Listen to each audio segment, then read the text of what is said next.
Charlotte Dornelas, pourquoi est-il si difficile de lui rendre hommage ? C'est vrai qu'on a constaté des réactions assez variées aujourd'hui. On a eu certains à gauche et à l'extrême gauche qui ont poursuivi leur ligne diabolique, la ligne de diabolisation, certains refusant catégoriquement et officiellement de lui rendre hommage. Il y a ces gens-là, il y a d'autres comme Jean-Luc Mélenchon lui-même qui a évoqué sans détour un combat politique existentiel contre Jean-Marie Le Pen, ce qui est absolument vrai. Je pense que l'opposition entre les deux hommes était existentielle dans la manière de concevoir la France et son avenir. Il est resté, je prends Jean-Luc Mélenchon comme exemple parce que son tweet était très révélateur, fidèle à sa ligne politique en abandonnant totalement le registre hystérique. C'était un tweet extrêmement calme et posé. Simplement, c'est évidemment, vu les circonstances et ces derniers mois, voir Jean-Luc Mélenchon expliquer que le combat continue notamment contre l'antisémitisme. Parce que j'ai vu beaucoup de gens expliquer que Jean-Luc Mélenchon était aujourd'hui l'héritier de Jean-Marie Le Pen hier. Outre le fait que c'est d'abord extrêmement réducteur et complètement absurde sur les lignes des uns et des autres, l'antisémitisme, les phrases qu'on commande de Jean-Marie Le Pen et savoir s'il était antisémite ou si c'était de la provocation antisémite, il a été condamné pour ça, c'est indiscutable. La différence, c'est que c'était pas la défense de soldats armés qui sont sur le sol aujourd'hui. Ça fait une petite différence, notamment sur le nombre de morts ces dernières années, ce qui rend évidemment la chose un peu plus angoissante aujourd'hui.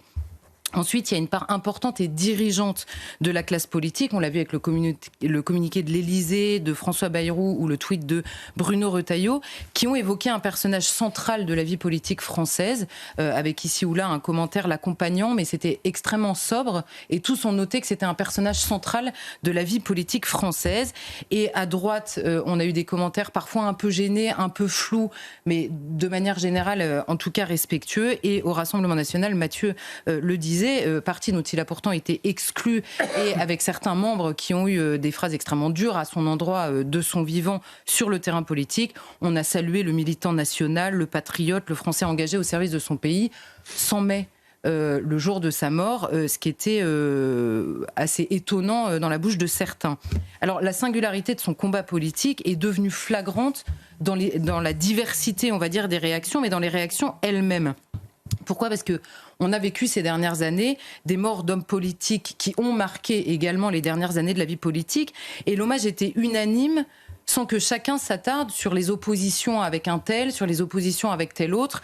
Et pourtant, on a eu des étiquettes politiques différentes. Le jour de la mort, tout le monde saluait quelqu'un qui avait servi la France, qui s'était engagé au service de la France, quel que soit le rapport à ça. Pour Jean-Marie Le Pen, on l'a bien vu aujourd'hui, c'est extrêmement différent. Alors, beaucoup le justifient en effet par ces outrances, résumées notamment par la fameuse phrase qu'on a beaucoup entendue aujourd'hui sur les chambres à gaz, qui aurait été un détail de l'histoire de la Seconde Guerre mondiale. Mais simplement, la vie politique d'un homme quel qu'il soit, et beaucoup ont parlé des actes, notamment dans le communiqué, dans le tweet de Jean-Luc Mélenchon, il parle des actes. La vie politique entière ne peut se résumer à quelques phrases si l'homme a effectivement été central dans la vie politique de ces 50 minimum dernières années. S'il est central dans la vie politique, ça ne se joue pas sur quelques phrases ou dérapages, ou qualifiez-les comme vous voulez. Et par ailleurs, beaucoup reconnaissent qu'il a été central dans la vie politique ces dernières heures. Et ceux qui ne le reconnaissent pas, et je pense à quelques-uns, notamment à la France Insoumise, qui ont fait des tweets plus énervés les uns que les autres, le reconnaissent en creux puisqu'ils expliquent tous. Et on a une génération politique entière qui a expliqué que son engagement politique était né le 21 avril 2002. Ce qui rend, qu'il le veuille ou non, Jean-Marie Le Pen assez central dans la vie politique et dans leur engagement. Par ailleurs, sur la question des outrances, ou même la question du rapport à la vie historique, parce qu'on a aussi là des hommes qui sont en train de mourir, Jean-Marie Le Pen, mais on en a eu d'autres précédemment, on a eu Jacques Chirac, Mitterrand il y a un peu plus longtemps, Valéry Giscard d'Estaing, De Gaulle évidemment il y a beaucoup plus longtemps, mais tous ces hommes-là ont traversé des pages de l'histoire de France que nos générations connaissent pas. N'ont pas vécu, mais un centième. Donc c'est un rapport à l'histoire de France, au combat politique, qui est évidemment différent. Je note que de leur vivant et dans leurs engagements politiques, tous ces hommes ont un jour eu des outrances, ont été déclarés. De Gaulle était traité de facho, Chirac même était traité de facho toute la journée, chose qui avait absolument disparu le jour de leur mort. Alors qu'est-ce qui a rendu l'engagement de Jean-Marie Le Pen aussi central dans la vie politique ? Respirer. J'adore cette question. Juste avant, restons en suspens parce que moi, il y a quelque chose qui m'interpelle. En ce moment même, place de la République, des manifestants de gauche sabrent le champagne pour la mort de Marine Le Pen. Feu d'artifice. Ce sont des images qui peuvent interpeller. On garde un peu ces images en direct de Jean-Marie Le Pen. On garde un peu ces images à l'antenne pendant qu'on répond à la question, on continue de répondre à la question pourquoi lui rendre hommage devient si difficile. Donc, je disais, c'est la question à laquelle peu ont réussi à répondre, en tout cas clairement, c'est qu'est-ce qui l'a rendu si central. Alors, durant sa vie, c'était une réponse qui n'était pas donnée. Hein. Le rapport à Jean-Marie Le Pen, et d'ailleurs, bon là, c'est les héritiers un peu son cerveau, je pense, de ceux qui les ont précédés, mais souvent, la vie politique de Jean-Marie Le Pen dans son ensemble a été commandée par réflexe qui ressortent inévitablement le jour de sa mort. Donc on dit à la fois que c'était un homme central, parce qu'il est impossible de dire autre chose, mais on n'explique pas ce qui a fait de lui un homme central dans la vie politique. Charlotte Dornelas, est-ce qu'on peut répondre à cette question? Il semble parfois avoir été central, on le disait, dans la haine et le rejet qu'il a suscité à son encontre. Quel est cet héritage politique qui l'a rendu incontournable? Le combat politique de Jean-Marie Le Pen est passé par beaucoup de sujets qui ont été évoqués avant, que ce soit sur la construction, en tout cas la fédéralisation de l'Union européenne, le mondialisme, la désindustrialisation, l'anthropologie progressiste, mais surtout et de manière absolument incontournable contre l'immigration massive et ses conséquences qui ont été évoquées extrêmement tôt. C'est un sujet qui aujourd'hui hante littéralement tout notre débat public en permanence. C'est un sujet sur lequel on revient sans cesse et qui a expliqué, même si certains commentateurs ont peiné à le dire, qui a expliqué l'évolution du vote pour le Front National, puis derrière pour le Rassemblement National. Le ferment d'unité de tous les électeurs du Front National, quelle que soit leur divergence par ailleurs, ou du Rassemblement National, puisque sur certains sujets, la ligne a changé, c'est le rejet de l'immigration massive et de ses conséquences. C'est le véritable ferment, au-delà des phrases ou déclarations qui ont poussé, Marine Le Pen à exclure son père, son propre père, donc du parti, sans que cesse la diabolisation. Et ça, je pense que c'est important, puisque avant, quand Jean-Marie Le Pen arrive au second tour en 2002, Lionel Jospin lui-même nous parle de théâtre antifasciste, disant qu'il ne prend pas lui-même au sérieux la menace qu'aurait représentée Jean-Marie Le Pen. Il n'était pas d'accord avec Jean-Marie Le Pen, ça c'est une certitude, mais ce n'était pas la menace qu'on pensait. Derrière, quand Marine Le Pen rompt pour les raisons soi-disant de la diabolisation, on continue à diaboliser Marine Le Pen.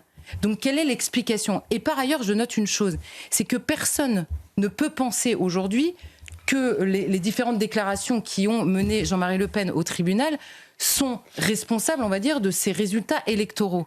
Notez la différence, par exemple, avec ce qui se passe ces derniers mois. Je reviens à Jean-Luc Mélenchon. Quand on analyse la stratégie de Jean-Luc Mélenchon, et notamment ses déclarations antisémites, accusées d'antisémitisme, on dit c'est une stratégie électoraliste, prouvant bien qu'il cherche par ses déclarations à viser un électorat. Jamais sur ces déclarations de Jean-Marie Le Pen, quiconque a eu l'idée d'expliquer qu'elles étaient électoralistes.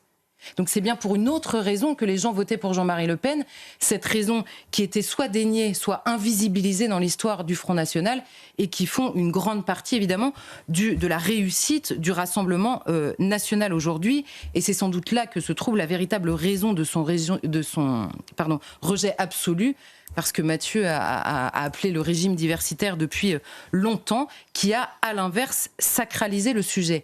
Et l'autre meilleure reconnaissance que tout le monde savait que c'était le ressort du vote, c'est qu'il suffisait que quiconque hors du Front National parle d'immigration, évoque le sujet de l'immigration, pour qu'on parle de faire le jeu du Front National ou marcher sur les terres du Front National. C'était systématiquement sur le terrain de l'immigration et sur aucun autre qu'on faisait potentiellement le jeu du Front National.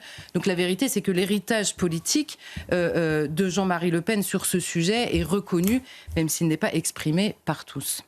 Alors, mais même l'Élysée a parlé, on le disait tout à l'heure, de jugement de l'histoire. Et Jean-Marie Le Pen a souvent été opposé à De Gaulle, figure incontestée parce qu'il était à Londres. N'est-ce pas normal que cela compte dans le commentaire, Charlotte? Surtout, ce qui est frappant, et moi, ça m'a vraiment frappé aujourd'hui, c'est que le réflexe, très largement, a supplanté la connaissance de l'homme politique, de l'histoire politique qu'il a traversée. J'étais assez étonnée, pour vous dire. J'écoutais ici et là et voyais le commentaire et on se disait, bon, les polémiques qu'on connaît par cœur, donc elles ont été ressorties. Puis une fois que vous avez dit ça, le jour où il faut faire une nécrologie, ça dure un peu plus longtemps que d'habitude. Et on sentait un déficit, mais réel, de connaissance de l'incarnation politique de ce qu'il était. Qu'on soit d'accord ou pas, c'est vraiment pas le sujet à ce moment-là. C'est juste de savoir qu'est-ce qu'il incarnait, qu'est-ce qu'il a défendu. On sentait que certains l'ignoraient, mais réellement et sincèrement à ce moment-là. Et cet exemple-là, il est assez intéressant. D'abord parce que, on nous explique que Jean-Marie Le Pen, c'est la figure opposée en toute chose à De Gaulle, qui lui est la figure incontestée de la résistance à Londres. Alors d'abord, De Gaulle au pouvoir n'a jamais été une figure incontestée. Marc s'en souvient bien. C'est évidemment une figure qui était contestée dans la vie politique, qui lui-même a essuyé d'ailleurs l'accusation de facho. Mais depuis qu'on résume tout, et l'histoire notamment politique récente et les débats politiques au bon camp ou au mauvais camp dans l'histoire de la Seconde Guerre mondiale, comme si toute notre actualité se résumait à ces camps-là, eh bien du coup on est un peu bloqué. Mais la vérité, c'est que l'opposition entre Jean-Marie Le Pen et De Gaulle ne se fait absolument pas en 40. Jean-Marie Le Pen, et Marc nous le rappelait, en 40, Jean-Marie Le Pen a 12 ans. L'opposition, elle se fait sur l'Algérie française. Et si on va jusqu'au bout, Jean-Marie Le Pen, à l'époque, défend l'Algérie française. On l'a dit, il défend notamment les harkis. Il y a le traumatisme de l'Indochine aussi dans toute cette génération. Il y a 1000 raisons qui expliquent le soutien à l'Algérie française. C'est pas le sujet ce soir. Jean-Marie Le Pen défend l'Algérie française au moment où De Gaulle explique sa volonté de se séparer de l'Algérie en disant, nous ne sommes pas faits pour vivre ensemble, notamment en raison de la civilisation qui est portée par la religion majoritaire en Algérie. Et il faut donc séparer les deux pour que colomber les deux églises ne deviennent pas colomber les deux mosquées.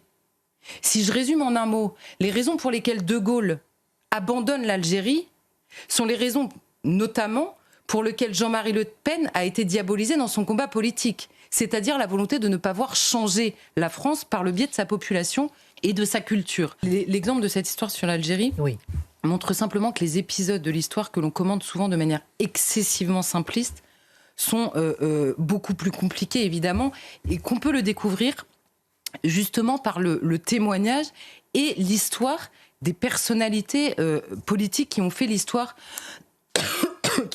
même contemporaine de France.